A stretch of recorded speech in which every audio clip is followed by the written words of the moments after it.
Baiklah, pada video kali ini saya akan memaparkan atau memberikan informasi yaitu tentang Undang-Undang Nomor 7 Tahun 2017. Di sini yang akan saya jelaskan yaitu bab 1 tentang pengertian istilah dalam kepemiluan. Oke teman-teman yang baru bergabung di channel saya, jangan lupa tentunya klik like, comment, subscribe, serta bagikan. Dan jangan lupa tekan tanda lonceng untuk selalu mendapatkan informasi-informasi terbaru seputaran pemilu tahun 2024. Oke teman-teman, bahwasannya di Undang-Undang Nomor 7 Tahun 2017 bahwasannya adalah mengatur tentang pemilihan.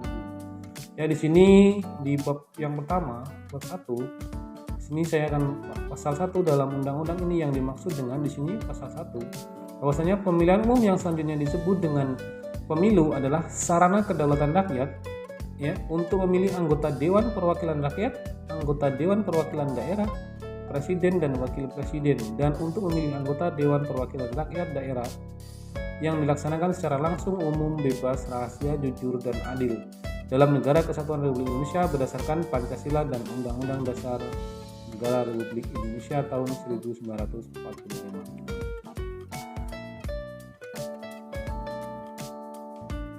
Untuk yang kedua, penyelenggaraan pemilu adalah pelaksanaan tahapan pemilu yang dilaksanakan oleh penyelenggara pemilu.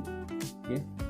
Yang ketiga di sini presiden dan wakil presiden adalah presiden dan wakil presiden sebagaimana dimaksud pada Undang-Undang Dasar Negara Republik Indonesia tahun 1945.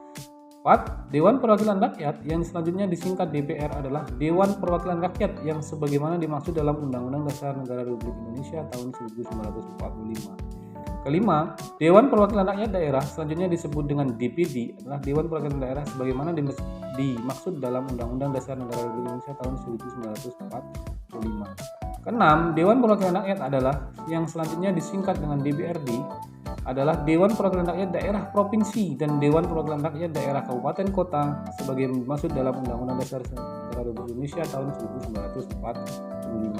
Jadi di sini ada DPRD, DPD ya, dan DPR. Kalau DPR tingkat pusat, DPD tingkat daerah, DPRD itu bisa di provinsi dan juga bisa di kabupaten kota. Selanjutnya ketujuh, penyelenggara pemilu adalah lembaga yang menyelenggarakan pemilu yang terdiri atas di sini terdiri atas Komisi Pemilihan Umum, Badan Pengawas, dan Dewan Kehormatan Penyelenggara Pemilu sebagai satu kesatuan fungsi penyelenggaraan pemilu yang pemilu untuk memilih anggota Dewan Perwakilan Rakyat, anggota Dewan Perwakilan Daerah, presiden dan wakil presiden, dan untuk memilih anggota Dewan Perwakilan Rakyat daerah secara langsung oleh rakyat. Jadi di sini nomor 7 poinnya intinya bahwasannya penyelenggara pemilu adalah di sini merupakan struktural mulai dari penyelenggara dan pengawasan. Kalau penyelenggara itu nanti adalah naungan KPU, Komisi Pemilihan Umum, dan untuk pengawasan nanti adalah di Badan Pengawas atau Bawaslu ya. Dan di Dewan Kehormatan atau di DKPP disinilah untuk apabila nanti ada laporan dari masyarakat umumnya. Poin 8, Komisi Pemilihan Umumnya selanjutnya disebut KPU adalah lembaga penyelenggara pemilu yang bersifat nasional, tetap dan mandiri dan dalam melaksanakan pemilu. Komisi Pemilihan Umum Provinsi yang selanjutnya disingkat KPU Provinsi adalah penyelenggara pemilu di provinsi ya. Di sini tingkatannya ya teman-teman. Untuk nomor 8 bahwa KPU adalah tingkat nasional, sedangkan KPU provinsi itulah tingkat provinsi. Dan untuk Komisi Pemilihan Umum Kabupaten Kota yang selanjutnya di Kabupaten Kota adalah penyelenggara pemilu di tingkat kabupaten. Panitia Pemilihan Kecamatan yang disebut dengan PPK adalah panitia yang dibentuk oleh KPU Kabupaten Kota untuk melaksanakan pemilu di tingkat kecamatan atau nama lain ya. Di sini bahwasanya untuk PPK adalah merupakan yang dibentuk oleh panitia pemilihan atau oleh KPU Kabupaten Kota ya, panitia pemilihan kecamatan. Panitia pemungutan suara yang selanjutnya disingkat PPS adalah panitia yang dibentuk oleh KPU Kabupaten Kota untuk melaksanakan pemilu di tingkat kelurahan atau di desa atau dengan sebutan nama lain.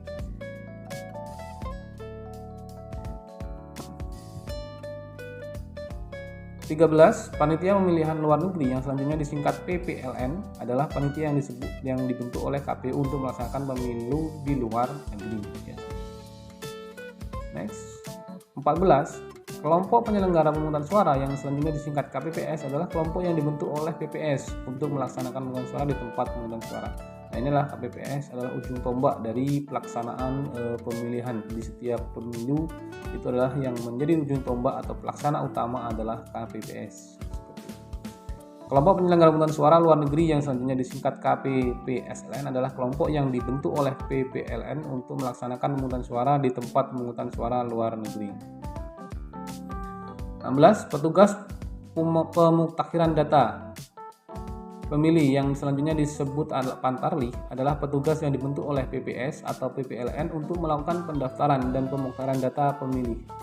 Ya, di sini nanti Pantarlih atau petugas pemutakhiran data yang nanti akan mendata masyarakat untuk menjadi pemilih.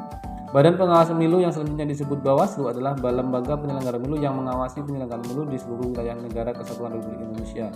Badan pengawas pemilu Provinsi 18, Badan pengawas pemilu provinsi yang selanjutnya disebut Bawaslu provinsi adalah badan pengawasi penyelenggaraan pemilu di wilayah provinsi. Badan pengawas pemilu kabupaten kota yang selanjutnya disebut Bawaslu kabupaten kota adalah badan untuk mengawasi penyelenggaraan pemilu di wilayah kabupaten kota. Panitia pengawas pemilu yang selanjutnya disebut oleh Panwaslu kecamatan adalah panitia yang dibentuk oleh Bawaslu kabupaten kota untuk mengawasi penyelenggaraan pemilu di wilayah kecamatan atau nama lain. Panitia pengawas pemilu kelurahan desa selanjutnya disebut dengan Panwaslu kelurahan adalah petugas untuk mengawasi penyelenggaraan pemilu di kelurahan desa atau nama lain. 22. Panitia pengawas pemilu luar negeri yang selanjutnya disebut dengan Panwaslu LN adalah petugas yang dibentuk oleh Bawaslu untuk mengawasi penyelenggaraan pemilu di luar negeri.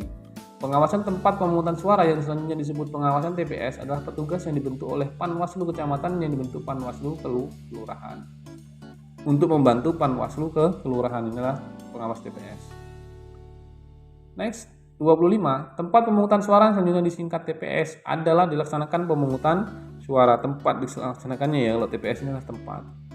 Tempat pemungutan suara di luar negeri yaitu TPSLN. 27. Peserta pemilu adalah partai politik untuk pemilu anggota DPRD provinsi, anggota DPRD kabupaten kota, perseorangan untuk pemilu anggota DPD, dan pasangan calon yang diusulkan oleh partai politik atau gabungan partai politik untuk pemilu presiden dan wakil presiden, dan nanti untuk wakil bupati dan pasangan calon presiden dan wakil presiden yang selanjutnya disebut pasangan calon adalah pasangan calon peserta pemilih umum presiden dan wakil presiden yang diusulkan oleh partai politik atau gabungan partai politik yang telah memenuhi syarat. Nah, di sini bahwasannya bahwa presiden itu dapat mencalonkan diri apabila diusulkan oleh partai politik atau gabungan partai politik. Partai politik peserta pemilu adalah partai politik yang telah memenuhi persyaratan sebagai peserta pemilu anggota DPR, anggota DPRD provinsi, dan anggota DPRD kabupaten. Gabungan partai politik peserta pemilu adalah gabungan dua partai politik atau lebih yang bersama-sama sepakat mencalonkan satu pasangan calon. Next, selanjutnya 31. Perseorangan peserta pemilu adalah perseorangan yang telah memenuhi persyaratan sebagai peserta pemilu anggota DPD. Penduduk adalah warga negara Indonesia yang berdomisili di wilayah negara Republik Indonesia atau di luar negeri. Warga negara Indonesia adalah orang bangsa Indonesia asli dan orang bangsa lain yang disahkan dengan undang-undang sebagai warga negara. 34. Pemilih adalah warga negara Indonesia yang sudah genap berumur 17 tahun atau lebih, atau sudah kawin atau sudah pernah kawin. Maksudnya di sini apabila belum 17 tahun tapi sudah menikah dan atau pernah menikah, itu berarti sudah bisa melakukan pemilihan. 35. Kampanye pemilu adalah kegiatan peserta pemilu atau pihak lain yang ditunjuk oleh peserta pemilu untuk meyakinkan pemilih dengan menawarkan visi misi, program, atau citra diri peserta pemilu. Masa tenang adalah masa yang tidak dapat digunakan untuk melakukan aktivitas kampanye pemilu. 37. Anggaran pendapatan dan belanja negara selanjutnya disingkat APBN adalah rencana keuangan tahunan pemerintah negara yang disetujui oleh DPR. 38. Sentra penegak hukum terpadu yang selanjutnya disebut Gakumdu adalah pusat aktivitas penegakan hukum tindak pidana Pemilu yang terdiri atas unsur Bawaslu, Bawaslu Provinsi dan atau Bawaslu Kabupaten Kota, Kepolisian Negara Republik Indonesia, Kepolisian Daerah dan atau Kepolisian Resor, dan Kejaksaan Agung Republik Indonesia, Kejaksaan Tinggi dan atau Kejaksaan Negeri. Demikian ya teman-teman video pembahasan bab 1 Undang-Undang Nomor 7 Tahun 2017 tentang kepemiluan. Mudah-mudahan bermanfaat bagi teman-teman yang ingin melaksanakan atau mengikuti seleksi dari CAT, seleksi PPK dan PPS. Apabila nanti keluar di CAT, mudah-mudahan teman-teman bisa menjawab semuanya. Terima kasih telah mampir di channel saya. Tentunya sekian dan terima kasih. Wassalamualaikum warahmatullahi wabarakatuh.